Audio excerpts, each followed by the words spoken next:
Welcome to Luca and Miguel. Enjoy the video. You start by securing the car and gaining access.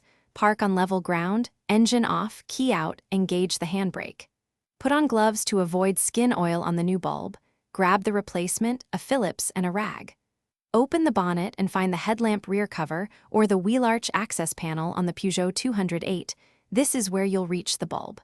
Once located, remove the cover clips or screws carefully and set fasteners aside so you can continue straight into the replacement.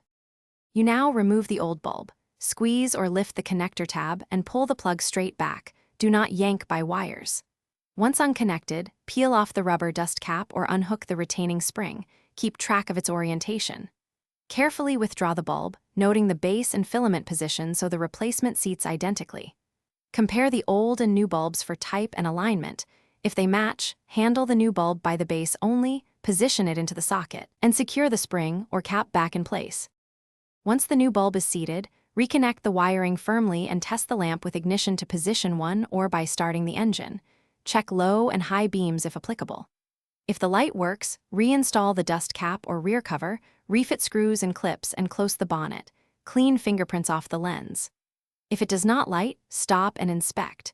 Make sure the connector is fully seated, the fuse for that circuit is intact, and the bulb is correctly oriented. Replace fuse or receipt bulb as needed. Thanks for watching and please subscribe. It's the best investment you'll ever make.